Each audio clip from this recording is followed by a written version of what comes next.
Assalamualaikum warahmatullahi wabarakatuh dan salam sejahtera.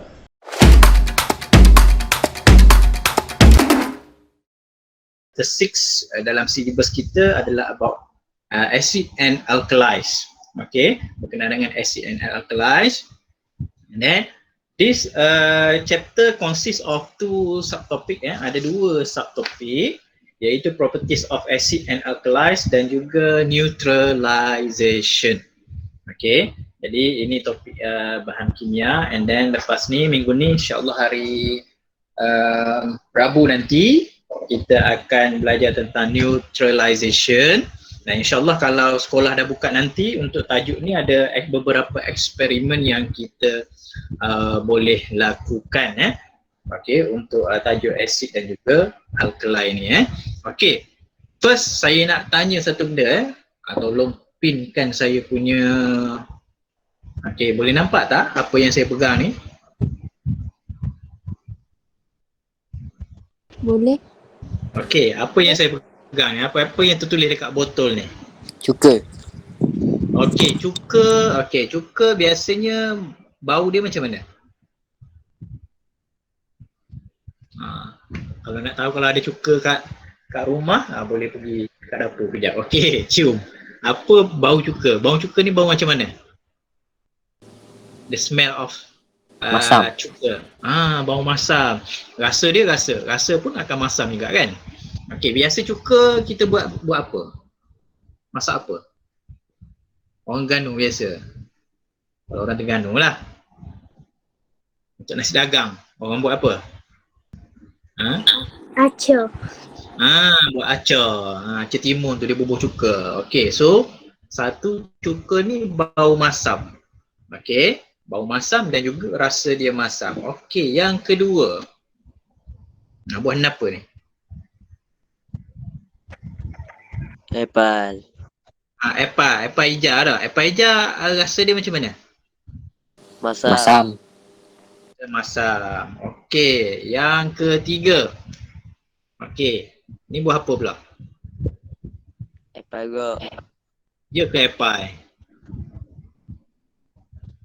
Tomato. Ada dalam tomato, ada nasi, orang buat nasi ayam, orang buat apa, kuah spaghetti. So rasa tomato biasa rasa macam mana? Masam. Rasa masam juga. Okey, semua tiga benda yang saya tunjuk rasa masam. Okey, ni tahu buah apa? Peria. Buah peria.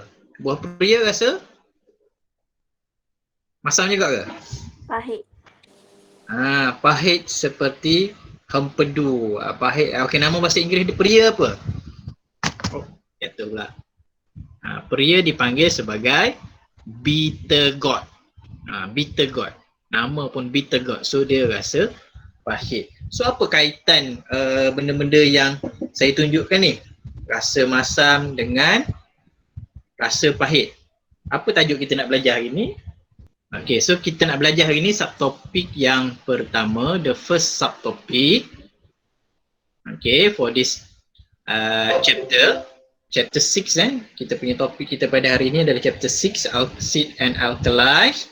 Okay, the first subtopic for this chapter is properties of acid and alkalis. Jadi bahan-bahan yang saya tunjukkan tadi, 4 benda yang saya tunjukkan ni sebenarnya nak memberikan gambaran awal tentang ciri-ciri asid dan juga alkali. Okey, cuka ni dia asid ke alkali? Siapa tahu? Asid. Asid. Okey, kalau apple hijau ni asid ke alkali? Asid. Okey, tomato asid ke alkali? Asid. Macam mana Aiman tu macam tak berapa confident je. Bitter gourd ataupun peria. Alkali. Asid ke alkali? Alkali. Apa yang menyebabkan kamu kata 3 benda tadi asid, yang ini adalah alkali? Sebab alkali tu dia pahit. Okey, alkali dia ada rasa pahit. Okey. Kalau cuka ni dengan buah-buah ni kita kata dia asid sebab apa? Masam. Sebab Sebab dia ada masam. Okey, maksudnya kamu dah tahulah ciri-ciri asid dan juga alkali secara ringkasnya. Okey, so jadi kerja saya jadi lagi mudah lah sebab kamu dah tahu sebahagian. Okey, so kita nak tengok hasil pembelajaran kita nak capai hari ini. Yang pertama, apa maksud asid dan juga apa maksud alkali. Okey, yang kedua, contoh-contoh asid dan juga alkali dan terangkan. Okay. And then yang ketiga, demonstrate the technique to determine the strength of acid and alkali based on pH value. Jadi untuk hari ni 3 benda ni, untuk yang ketiga tu, untuk demonstrate tu, saya just tunjuk cara-cara nak menentukan sajalah. Nanti bila dah kelas bersemuka nanti kita akan jalankan aktiviti bersama-sama di dalam makmal. Okay. So yang keempat, identify the uses of acid and alkali in daily life. Jadi nanti saya akan minta kamu carikan bahan-bahan yang ada di rumah. Okey, saya nak tugasan yang keempat nanti. Untuk yang keempat nanti kamu kena pasti bahan-bahan yang ada di dalam rumah yang boleh diklasifikasikan sebagai asid dan alkali. Jadi nanti akan ada 2 gambar. Satu gambar bahan-bahan yang ada di rumah yang bersifat asid. Satu lagi bahan-bahan yang ada bersifat alkali. Yang itulah sekalilah saya bagi nanti dasar tu. Okey. So yang pertamanya, what are acid and alkalis? Okey, apakah yang dimaksudkan dengan asid dan juga alkali? Okey. Saya mengalu-alukanlah kehadiran pegawai daripada SBP Puan Norwani ke dalam kelas saya. Okey. So kita teruskanlah kelas kita seperti biasa. Okay, so what are acid and alkalis? Nah, kenapa kamu katakan cuka, apple hijau ni dengan tomato serta bitter gourd ataupun peria ni sebagai asid? Satunya, sebahagiannya adalah asid, sebahagiannya adalah alkalis. Okay, so kena tahu maksud asid dan juga alkali. Okay, the meaning of acid and alkalis. Okay. So acid came from the words of Latin, datangnya daripada perkataan Latin yang bermaksud acidus, daripada perkataan acidus which means sour, yang membawa maksud masam. And then alkali came from Arabic word which is alkali, yang membawa maksud ashes of plant. Maksudnya ashes ni abu, abu tumbuh-tumbuhan. Maksudnya abu tu dia rasa pahit. Jadi orang Arab menamakan dia sebagai alkali. Okey, itu maksud asid dan juga alkali. Okey, now kita nak tahu properties of acid. Kenapa kita kata cuka, kenapa kita kata kamu bagi tahu green apple dan juga tomato ni adalah sebagai acid.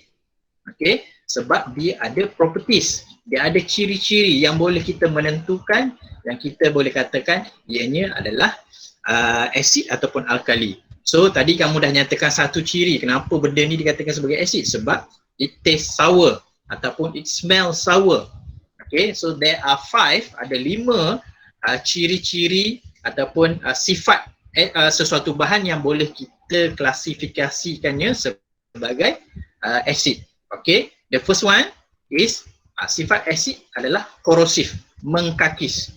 Okay, kalau tengok pada botol bahan kimia in our laboratory, kalau ada gambar 3 segi macam ni, okay, ada gambar tangan ataupun gambar blok yang telah terhakis, itu maksudnya bahan tu bersifat korosif, sama ada asid ataupun alkalis.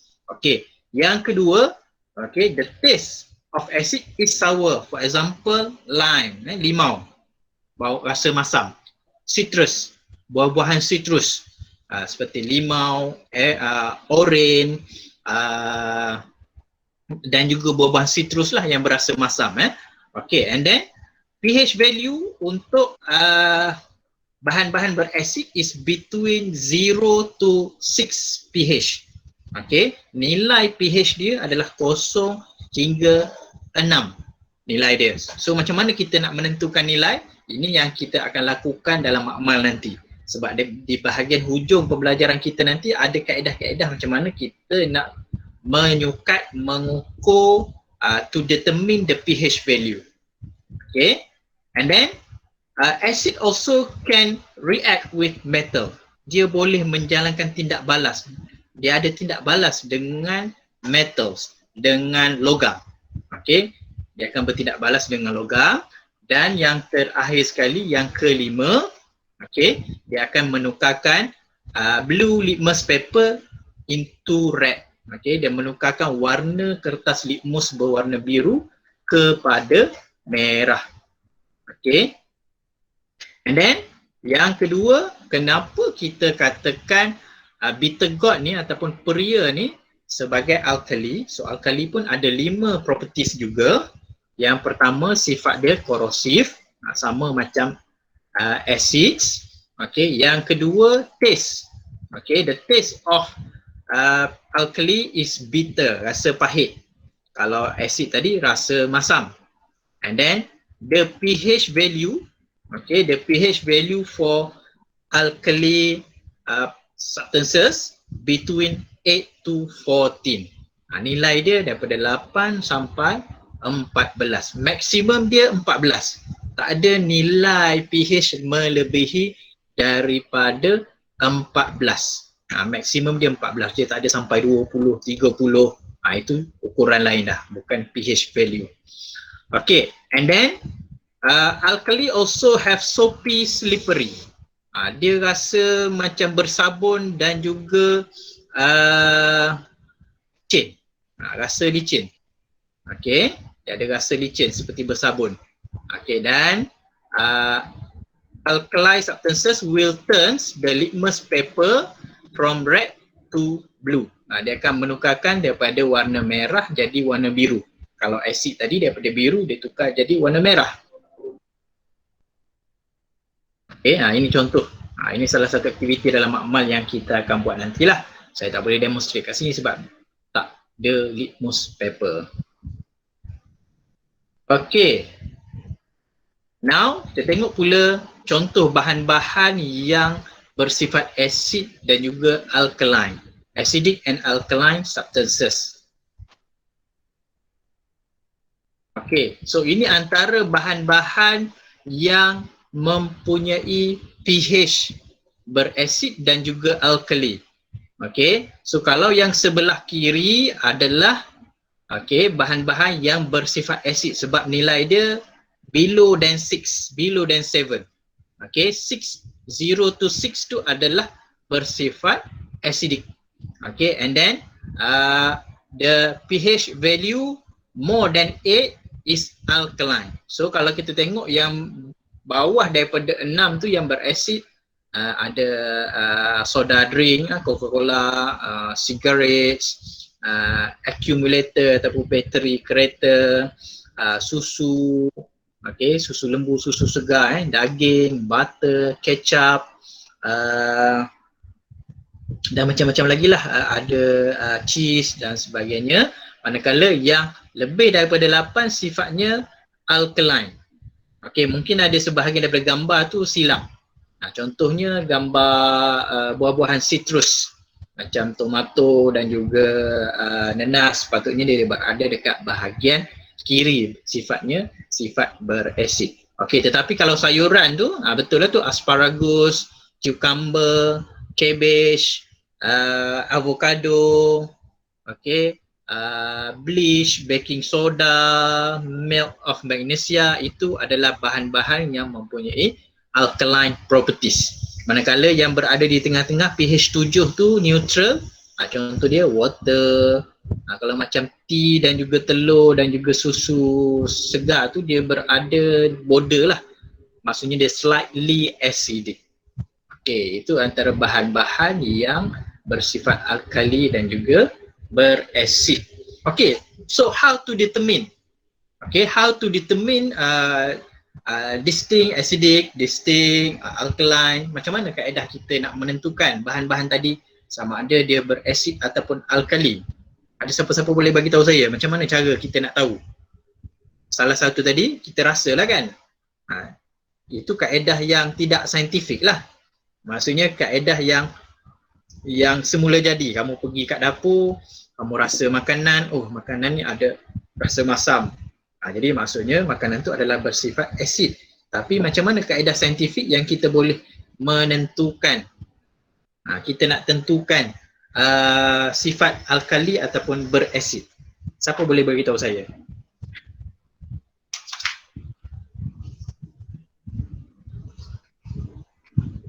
Ada siapa-siapa boleh bagi tahu saya? Bagaimana nak menentukan nilai, nak menentukan keasidan dan juga kealkalian sesuatu bahan? Guna kertas litmus.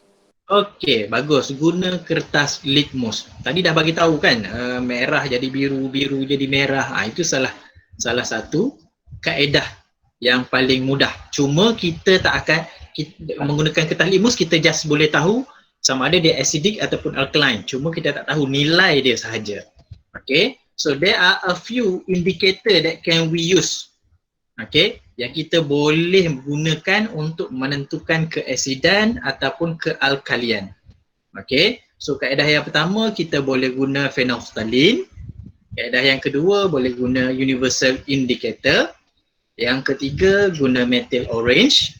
Yang keempat blue litmus paper dan yang kelima guna red litmus paper.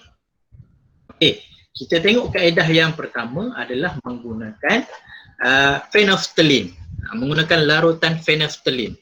Okay, larutan phenolphthalein ni dia colorless, dia tidak berwarna. Okay, jadi ini adalah indicator. Okay, if we use the phenolphthalein, kita masukkan ke dalam larutan and then the color is not changed. Okay, kita masukkan larutan, warna dia tak berubah, dia jadi jernih saja. So indicator itu menunjukkan bahawa the solution or the substances is acidic or neutral. Dia bersifat acidic ataupun neutral. But if the color of the solution change to pink color or purple color, so it shows that the substances or the solution is alkaline. Okay, jadi kalau larutan ataupun bahan tu adalah bersifat alkali, dia akan bertukar warna jadi warna pink ataupun warna purple. Di antara range macam itulah. Maksudnya kalau dia berwarna pink, sifat alkali dia tak kuat. Kalau dia bertukar jadi warna purple, maksudnya kealkaliannya adalah tinggi. Okey, jadi itu kaedah yang pertama. Okey, second kaedah yang kedua, okey, adalah menggunakan universal indicator. Okey, universal indicator ni adalah dengan observe the color of the solution. Okay, universal indicator ni pun larutan yang tidak berwarna. Bila kita masukkan ke dalam larutan, maka dia akan keluar range warna macam ni. Kita boleh rujuk kepada botol universal indicator tersebut. Jadi kita bandingkan. So kalau kita titiskan dalam larutan dalam air, dia bertukar warna merah terang. So berapakah pH dia? Kalau berdasarkan kepada gambar yang saya tunjukkan ni, kalau warna merah terang, berapa pH dia? Kosong. Kosong. Okey. So, kalau kita tengok kepada gambar ni, okey, kalau acidic, okey, tahap keasidannya akan bertambah bila dia semakin ke kanan. Okey, maksudnya makin kuat asid dia. Kalau asid tu bersifat kuat, tahap kuasa kakisan dia tu, corrosiveness dia tu akan bertambah. Maksudnya damage dia akan lebih kuat lah. Contohnya kita gunakan asid yang mempunyai pH kosong, okay, kita letak atas meja, meja tu boleh berlubang. Tapi kalau kita gunakan asid yang pH level dia 5 ataupun 6, macam cuka makan ni, dalam lebih kurang 6 point something ataupun 5 point something, okay, dia tak menunjukkan kesan korosif yang terlalu jelas. Bila kita letak kat tangan kita, kita rasa macam dia menyerap saja. Dia tak ada kesan terbakar dan sebagainya, tak ada kesan hitam-hitam daripada corrosiveness tersebut. Okay, so kalau kita titiskan universal indicator, dia bertukar jadi warna kuning. Jadi kita bandingkan dengan tengok tahap kekuningan dia, kuning gelap ke kuning cair ke, maka kita rujuk kepada warna tersebut untuk mengetahui dia punya tahap pH dia, pH value dia. Okay, kalau yang alkaline daripada 8 sampai 14, daripada hijau turquoise sampailah kepada warna purple. Dia warna purple. Maksudnya kalau warna purple gelap, maksudnya pH ini adalah pH 14. So makin dia bergerak ke kanan, kalau acidic tadi ke kiri, kalau alkaline ke kanan. Semakin ke kanan, semakin kuat sifat alkali bahan tersebut. Okey. Kemudian kaedah yang ketiga adalah menggunakan methyl orange. Okay, we use methyl orange. So methyl orange ni pun sama macam phenolphthalein juga. Kita hanya boleh tahu dia berasid ataupun tidak saja. Dia tak ada indikator untuk menentukan nilai pH dia tu berapa. Macam universal indicator. Okay, contoh kalau methyl orange dia memang warna orange. Kalau kita masukkan dalam larutan yang bersifat asid, dia akan bertukar jadi warna merah, kemerah-merahan. Okey, kalau kita titiskan dalam larutan yang bersifat alkali, dia akan bertukar menjadi warna kekuning-kuningan. Jadi dia punya range dia macam ni lah. Maksudnya kalau dia jadi orange, dia nilai dia bawah daripada 7, kurang daripada 7. Okey, kurang daripada 7. Okey, kalau dia warna kekuning-kuningan, dia melebihi nilai 7. Maksudnya dia adalah beralkali sifat dia. Okey, kemudian kaedah ataupun metod yang keempat adalah menggunakan blue litmus paper. Okey, blue litmus paper. Okey, kalau blue litmus paper ini biasanya digunakan untuk menentukan keasidan. Bila sesuatu bahan tersebut bersifat asid, acidic properties, warna biru tu akan ditukarkan jadi warna pink ataupun warna merah. And then if the solution is alkaline, kalau dia beralkali, dia berubah bentuk ke tak? Dia berubah warna ke tak? Kalau asid dia berubah biru jadi merah. Kalau dia beralkali, adakah kertas ini akan berubah warna? Tak. Okey, bagus, betul. Dia tak akan berubah warna sebab blue litmus paper ni untuk menguji sifat acidic. Bila ada asid saja dia berubah. Okey. Tapi sifat acidic dan juga alkali ni dia hanya boleh dikesan dengan kehadiran air. Okey. Sebagai contoh, kalau bitter gourd, kalau peria ni, kita test dia daripada kulit luar dia ni. Okey, kita ambil litmus paper, kita test. Okey, litmus paper tu tak akan berubah warna, melainkan kita potong bitter gourd. Jadi bila kita potong, ada cecair bitter gourd yang keluar. Okey, bitter gourd ni ada cecair, so kita letakkan litmus paper tadi pada cecair tersebut, barulah dia boleh bertukar warna.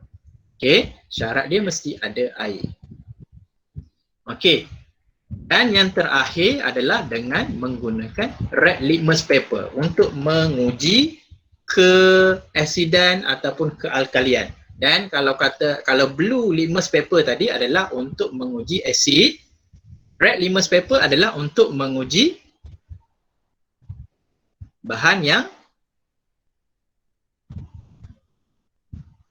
bersifat Alkali. Jadi kalau kita nak uji bitter gourd, kita nak guna blue ke red litmus paper? Red. Red.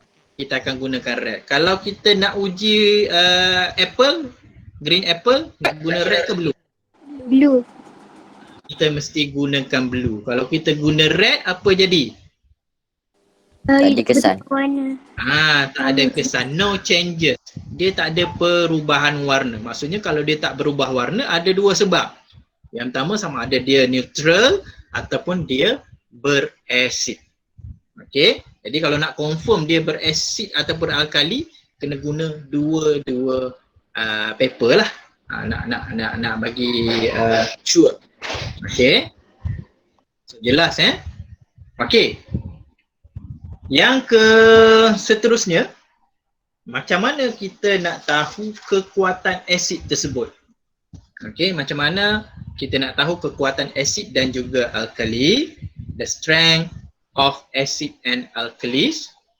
Okey, so the strength of acid and alkali adalah dengan menggunakan pH scale. Jadi yang ada pH scale tadi kaedah mana? Daripada 5 kaedah. Kaedah mana yang kita kena guna tadi? Yang ada pH scale.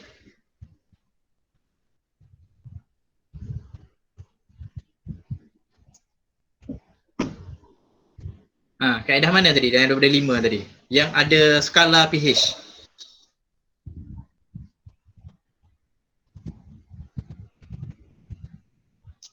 Adakah kita nak guna phenolphthalein ataupun nak gunakan universal indicator, methyl orange, red litmus paper ataupun blue litmus paper? Yang mana sesuai untuk menentukan kekuatan asid?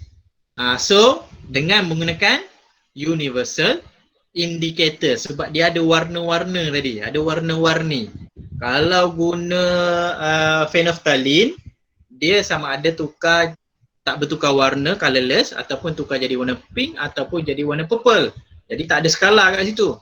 Kalau guna methyl orange, sama ada dia bertukar jadi warna kuning ataupun dia bertukar jadi warna merah. Pun tak ada skala juga. Kalau litmus paper sama ada jadi biru ataupun jadi merah. Jadi tak ada nilai. Jadi kaedah yang paling sesuai adalah menggunakan skala pH. Yang ada warna-warni tadi, yang ada skala pH adalah universal indicator.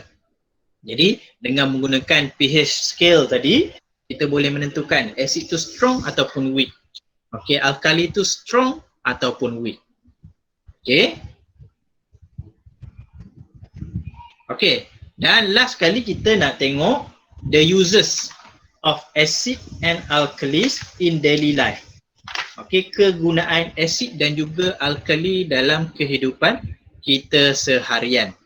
Okey, bahan-bahan yang ada kat rumah nanti. Ini untuk tugasan yang keempat nanti.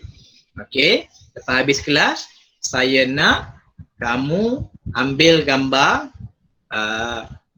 bahan-bahan yang ada kat rumah kamu yang bersifat asid dan juga alkali. Okey, sebagai contoh, ini contoh dia. Okey, example dia. Okey, household kitchen. Dekat dapur. Okey, dekat dapur ada lactic acid, ada benzoic acid, ada carbonic acid. Ada juga asid tartarik. Jadi saya nak tahu lactic acid ni ada dalam apa. Okey. Contoh lactic acid, bahan yang ada lactic acid adalah yogurt. Okey, kalau dalam peti tu ada yogurt, yogurt tu bahan yang mengandungi lactic acid. Okey. Jadi macam mana nak tahu? Selain daripada rasa, tengok dia punya ingredient pada botol ataupun pada dia punya label. Okey, label bungkusan tersebut. Kalau dia ada tulis asid, maksudnya itu berasid lah. Okey, kemudian dalam science lab ada hydrochloric acid, ada phosphoric acid, ada ethanoic acid, and then dalam agriculture ada humic acid, nitric acid yang digunakan dalam baja. Okey. Dalam industri ada guna sulfuric acid, ada citric acid, juga ada acetic acid. Okey. Nanti saya akan bagi slide yang ini untuk kamu tulis jawapan dekat tepi tu bahan apa yang diperbuat daripada asid-asid ini. Okey, ini untuk tugasan. Okey. Kemudian bahan yang mengandungi alkali. Okey, kegunaan alkali dalam kehidupan seharian. Ada natrium hydroxide, ada kalium hydroxide, ada magnesium hydroxide. Okey, dalam science lab, dalam agriculture, dalam industri.